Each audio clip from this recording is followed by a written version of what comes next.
Hi, this is Praios. I used to be a professional gambler. At the moment I don't play at all, but yeah, I'm still interested in the game and having fun making these streams and producing content for you. So today we will look into the fact how blockers really work in poker.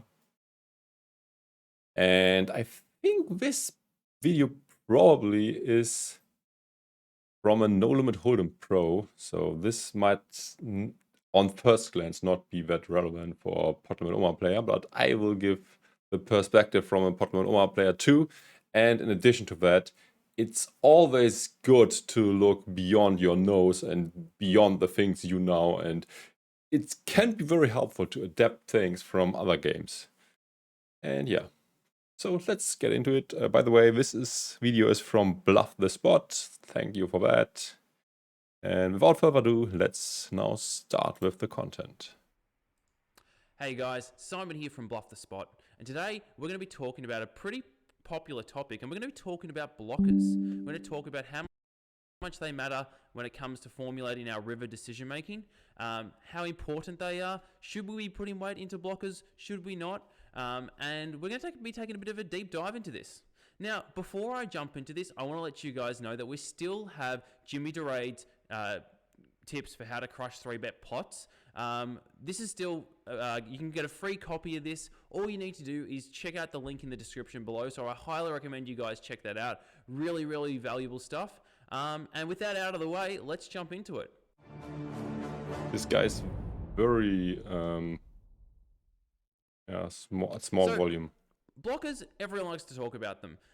You know, quite often when I see other regs talking about their decision-making process, one of the first things they do, particularly when it comes to bluff catching, is they like to talk about the blockers. How much do their side cards make a difference in terms of like unblocking, blocking bluffs, unblocking, and blocking value?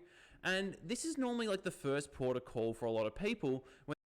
Honestly, I think blockers are way more important in games where you have more cards, but in No Limit Hold'em they are still important, and it's also a good guideline. I mean, if you are unsure you should block or not, bluff or not, you can look at your blockers and then make your decision. For example, are you blocking a lot of value hands from your opponent? Are you blocking the nuts? Then it might be a good spot to bluff.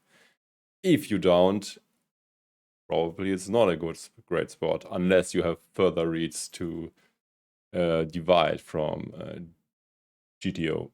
When they get to the river, they start thinking about how much does that second card matter in terms of blocking bluffs or not, and how much it actually counts in terms of the pair that you have in terms of blocking value. And I'm here today to talk about the spots that don't really matter for blockers and the spots that His background is not that cool. He should definitely do something about that, but I think he's not streaming that often. He seems like he's playing golf and has a cat. Yeah, anyways, just nothing to do with the video. do matter for blockers. And the typical thing is most of the spots that we play in are typically going to be wide range spots. Most of your spots that you come up with, and they're going to be like the bread and butter of playing poker, are going to be wide range spots, like small blind versus big blind, button versus big blind, like single raise pots, and typically broken lines, something like bet check bet or check bet bet. Not a lot of triple barrel. Yeah, it's always good to attack people when they show weakness, because then you already know that at least they gave supposedly something away if they are not slow playing about their hand, and you know that it's more profitable to make an attack. But those lines where it goes there's a bet and a check within it. Now I've got a sim here I want to show you guys to help kind of talk about my point. And this is a blind versus blind spot, and this is going to be like a small blind spot versus the big blind single raise pot, and we've got the board of ace 8 for rainbow. Now I've got the 25% c-bet strategy. You guys could c-bet this range, but we don't really want to talk about the flop. We kind of want to get to the river. So it goes bet call, and we get this king on the turn, and I'm just going to let it go check check to keep the ranges pretty wide. And we're going to get this deuce of clubs, and we're going to see two different bet sizes here on the river that are predominantly used. We can see there's the 33% sizing, and we can see there's the 75% sizing. Now, I think we're going to use the big sizing for this. So we're going to click that. And this is kind of how the big blind would construct his defense range. Now, we're going to go into the range explorer here. And we're going to start looking at like what the kind of defending thresholds is and when blockers start to make a difference in a theoretical kind of like, simulation. So we can see straights, sets. Yeah, not a bad way to approach things at first. Just play around a bit with the solver. See what happens, see what patterns do you recognize and what you can implement in your game, not by remembering the exact spot and the exact hand, but by understanding the matrix more or less. Yeah, recognizing patterns and the heuristics behind things and applying this to your game. It's two pair. We don't actually have almost many of these, but they're always raising. We then get to top pair, and our strongest top pairs are raising, the worst ones are calling. Second pair is also always being defended, a little bit of folding with king 9, but basically always calling with second pair. And third pair is where we start to see that blockers start to make a bit of a difference. We can see that we really like having the high card in the queen, and we really like to have the low cards, the 5 and the 6. And we really don't like the 8, the 10, and the jack. And the reason for this is if we go back and have a look at the betting range here, we can actually see that a lot of these like jack X, 10x, even like 9x, most of the combos used for bluffing. So when we have those cards as the big blind, it actually makes it more likely that, Okay, that's actually interesting. So the cards that are used for bluffing, if you hold them in your hand, then it's less likely that your opponent is bluffing. So he is deducting his calling range from the range his opponent supposedly attacks. Okay, learn something. No limit hold'em. It's when we have a 10 or a 9 ourselves, it makes it less likely that the small blind is bluffing. And so these hands that are indifferent to calling because they're pure bluff catchers, they don't beat value, they only beat bluffs, start to make sense to fold. And our third pairs with the better blockers or like unblockers to bluffs like to call. But we got to remember that when we look at PLO and we look at these sims, I find it a bit strange that a 9 loves to bluff. Maybe it's like, the backdoor straight or something that barreled and then, and hoping to catch up. this is only like a theoretical lens, and this is only what happens in a Nash equilibrium state when the... Yeah, that's true, okay. I think that's very important to mention that this only happens in a Nash equilibrium. That's highly theoretical. And most people, especially if you play on lower stakes, don't have defined ranges or ranges that close to a solver. So the previously said might not be the best approach against most people. Solver plays itself into like oblivion. But what actually happens in reality? What happens when we're playing against opponents that underbluff or overbluff by a lot? And most people, overbluff or underbluff by more than 1 or 2%. It's normally quite a few more than that. And what actually happens to our third pairs in this case? So if we go back here and we have a look at this bet 67, we're just going to create a quick subtree to make things a little bit easier for ourselves. Okay, build tree, okay, and go. Cool. And what we're going to do is we're going to have a look at this sizing here, and we're just going to add a few extra bluff combos here. So we're going to set strategy. And all we're going to do is we're going to select, what we're going to do is we're going to select none, and we're just going to select our nothing, no draws, and these are our bluffs. And you can see that the solver isn't bluffing everything, but... Yeah, that's very cool what you can do with your solver. And it also gets solved very quickly because it's no limit hold'em, almost no combos. Something like that is simply not possible in PLO. All I'm going to do is I'm going to raise the percentage points of this by a bit. Now, I just want to raise this overall range by about, 1-2%. So we're going to get it up to, that's about 1.5% here, or maybe a little bit more. I mean, he just said that he's over bluffing by more than 1 or 2%, but he raises it for just 2%. Okay, but let's see how we get to what we get here. And we're going to lock. And so all we've done is add some extra bluffs into this big sizing. We're going to lock all, save and close. And we're going to give this a quick run again. It should take 2 seconds. It's just the river. Click go. Cool. And we're all done. And so all we've done here is we've increased how many bluffs that the big blind has. And we haven't even increased it by a whole lot. It's only been like 1.5%. So we now click this big sizing. And now what happens to the big blind's defending range? And if we have a look at this range explorer and we go back to our third pairs here, we can now see that no third pair is folding. You can see there's 0.5%. But basically, as soon as the small blind is over bluffing by more than about 1%, like 1.5%, blockers actually don't make a difference. We can see that all of our bluff catchers now like to call. If we go down to our low pairs, these are all calling too. So we can actually see that all of our bluff catchers are basically always calling now. And this is all due to the big blind just slightly over bluffing. And the opposite goes the other way. Yeah, I mean, ranges are perfectly balanced so that people are indifferent between things normally, and that's why you fold some and you call some. But if someone is overdoing a thing, then it can shift dramatically in a certain direction. I think this makes sense. If the small blind is actually like under bluffing by like, 1 or 2%, all of a sudden we'd be folding all of those 8x. And we can show that if we go back here, tree, and we're going to set the strategy and lock the node. And this time we're going to change how much, like we're going to actually change the bluffs, and we're going to make it the small blind under bluff. So we go back here, select none, and we're going to go into the nothing, no draw. Okay. And we're going to go back, and this time we're going to make it something like this. Lock all, save and close. And we're going to run this again. Go. All right, let's have a look at how this performs now. Click this big bet. And all of a sudden, look at all this folding that's going on. We go into the range explorer, select our third pair, and we can see almost none of our third pair is actually calling. And it's only actually getting raised as a bluff here.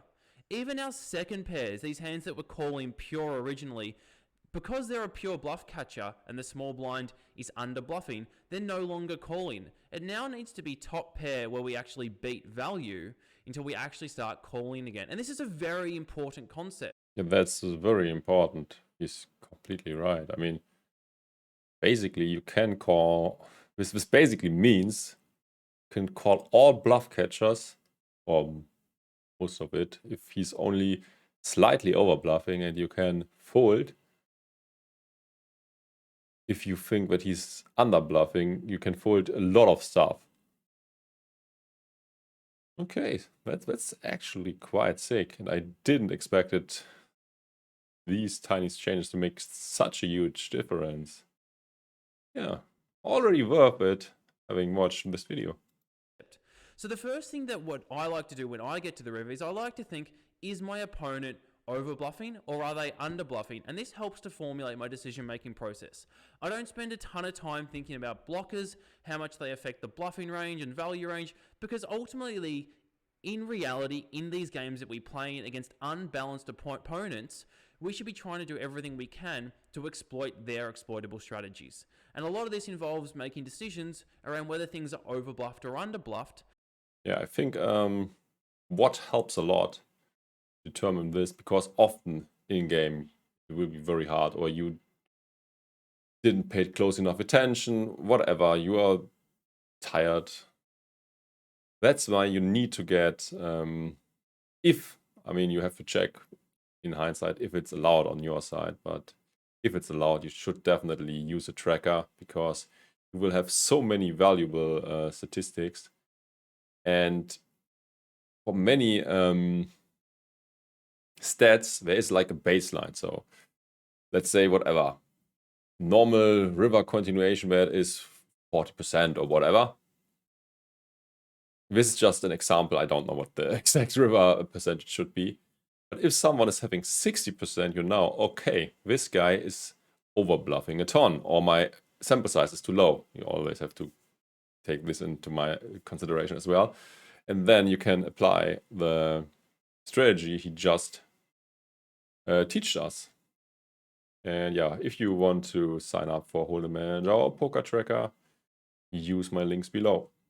And yeah, if you want to use solvers for PLO, I also got affiliate links to them. I will earn a little bit more, a little bit from the price, but yeah, it's not, yeah, you don't pay anything more. It would just be a favor, and yeah, keep me motivated to make these videos if I at least make a little bit out of it. Enough of the self-advertising or trying to make a few bucks. Let's get back to the video. And not spending so much of a time worrying about like what our blockers look like in a river decision. Now, I think in PLO it actually makes a lot more sense to look into the blockers, because it can take away a lot of your opponent's bluffing range or a value range. But yeah, this is also a good guideline. If you think your opponent is way under bluffing, you can fold more. But I already do this still, but yeah. Against like the biggest nits, which are basically never bluffing, you might even be able to fold even when you got very good blockers. That's what we learned from this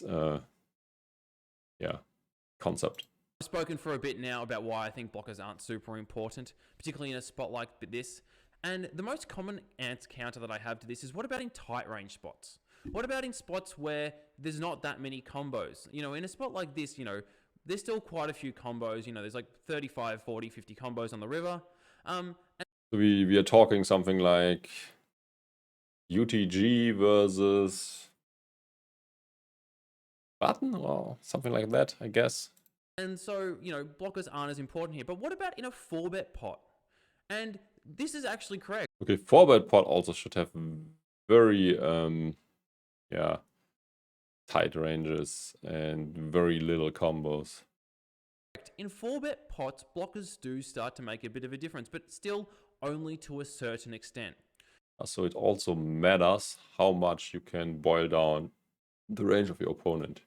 If it's wide, blockers are not that important. If it's tight, blockers become more important. So what does this mean for PLO? I mean, the combinations explode because you have 4 cards, and that's why blockers are more important in almost any spot. I mean, that's what I get. If you have more insights to that, feel free to let me know. So I've tried to run actually a pretty similar tree here for a 4-bet pot. I mean, obviously it's not going to be the same, but small blind versus big blind, 4-bet pot this time. And we're going to be looking at like the same board. So we've got ace-8-4 here, and we've got the small betting strategy, and we can already see on the flop the ranges are obviously a lot tighter because of the pre-flop action. We go small bet, call, king, goes check on the turn again, and we're going to go that deuce on the river. And here I've just got a small bet and a big bet. And again, we can see the solver is like mixing between the two sizes. And for the purpose of this, we're only going to be looking at the big bet to make it like as close as possible to that first scenario. So we click the big bet here, and we have a look at the range explorer. And if we start having a look at the combos, we can see obviously straight sets, 2 pairs, always calling off. We get to top pair, and in a 4-bet pot, top pair, you know, a lot of like the value range here is like ace king, aces, ace queen. So having this ace is super important, and it blocks like quite a lot of value, and it makes sense as a call. And we have a look at second pair, king queen calling sometimes. It's a little bit of a mix, and king 5 folding. And king queen, the queen here is quite important as a blocker because ace queen is a really big part of this small blind's value range, whereas the 5 only really blocks bluffs, like something like maybe 5-6 if it got in there, but it's not really super important for blocking value, so we don't like it as much. And then we get to our third pairs, and we can see these are just like mixing, and they're not great as calls, but in order to remain balanced, they call sometimes. All right, so we have a look at that, and let's now mess around with how much the small blind bluffs. And then what we're going to do now is we're going to go and we'll just create a quick subtree. Okay, go. So we're now going to be messing around with how much the small blind bluffs. So we go to the tree, set strategy, lock node, select range. And what I want to do is I want to select all of our nothing, no draws. These are our bluffs. And you can see here that actually all of our nothing here is bluffing in this 4-bet pot. But we're actually just going to change how much nothing bluffs for the big sizing. So we're just going to start over bluffing for the big sizing. And we're going to change it by, what was it here? We're going to change it by... Wow. 1%. Something similar to what we were doing earlier. It's the numbers on the Lock, bottom right changed a lot, but all, save and close. the numbers on the left And don't all we're change going to do much. is we are going to run this again. Autofocus. Autofocus, And we come back please. here. And now let's have a look at how much the big blind calls. And we can already see here, king, queen, king 5, queens, jacks, 10s, already all calling. So even in a tight range spot here, we can still see that these blockers don't really matter a heap. Once like and we can see king 5, which was a break even, like losing. Well, that was his point, but the blockers matter more here. And he shows us an example and they don't matter. Losing call is now making like, you know, quite a lot. It's making what, 12 big blinds here as a call. So it's making it like, you know, even in these tight range spots, this concept of like blockers is still not super important when we start seeing the small blind over bluffing only by 1%. Now, if we have a look at it like the other way and we start looking at like, you know, under bluffing, we will just have a quick look here, set strategy, select range. We're going to go back and we're going to select our bluffs, nothing, no draw. Unlock all. And we're just going to move this down a little bit. We're going to keep some bluffs here in the big sizing, but not very many at all. And we're just going to do something like this. Okay, lock all, save and close. And we're going to just click go again. So we've now reduced the amount of bluffs from the small blinds perspective. Big bet. And we can now see that, like, you know, even like some ace-x is now folding. Okay, so even in tight range spots, these ideas of blockers and how much we should be calling, and we can see none of these, like, you know, king, queen, pocket. So my intuition was correct that blockers don't matter too much in No Limit Hold'em. And yeah, he said something different, but his example proved him wrong, more or less. Queens, pocket jacks make any money as a call anymore. And this all has to do with how much like the small blind is bluffing or not. So when we do get to these decisions, yes, even though like ace-6 and ace-7 are pure bluff catchers, because of the blockers to the value, they still do call sometimes. So in these tight range spots, you know, this hand is still a pure bluff catcher, but still needs to call a little bit to remain unexploitable. And in these tight range spots, blockers do start to matter a little bit more. It's going to take quite a lot more over bluffing or under bluffing for blockers not to matter. Because of how many combos, you know, there's only a few combos in like the big blinds, like value betting range, these blockers start to matter quite a lot more. Now, they still don't matter once the bluffing gets over like, you know, 2, 3, 4%. Once we start to like, you know, see like kind of thresholds like that, and in your games, that's likely what you're going to be facing. So unless you think that your like opponents are like super balanced, they're playing the river really, really well, which I assure you, like even at like 501k, guys are not bluffing unexploitably. The first thing that we shouldn't be thinking about is blockers. Hopefully this has given you guys a bit of an understanding of like, around how this concept works. I think it's helpful for No Limit Hold'em. I'm not sure if it can be translated to PLO.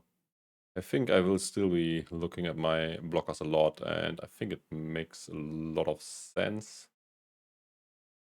And yeah, very hard to tell if it's carrying over or not. Why I think blockers aren't super important in most spots. And hopefully this can help you guys out in your own game. I hope the audio quality is been a little bit better for this one. I apologize for the last video. There was definitely a bit of an echo in the room, so I've got it closer to the mic closer to my mouth this time. Hope you guys have enjoyed. If you have, please leave a comment, click that like button, and subscribe. Yeah, do the same for my video. Yeah, I think blockers are still very important concept. But you should not focus on them alone. If you have opponents which are under bluffing, over bluffing a lot, you obviously have to call a lot more. But yeah, if you feel it's close, blockers should make the difference. And yeah, give you like the last deciding hint what to do. And yeah, this is also good to sort of randomize it, because otherwise you might be screwing your decisions in one direction, either to fold way too much or to call too much. Yeah, I don't know how helpful this was. I hope you still enjoyed it, although I feel like the concept he was trying to tell us about could have been taught in like a 3-minute video instead of, how long is it? Almost 15 minutes. Yeah. Also, his examples seem not to be the greatest. But yeah. Anyways, I hope you enjoyed it. Thanks for watching. Bye-bye until next time. And don't forget to do all the good YouTube and social media stuff, like, subscribe, and things.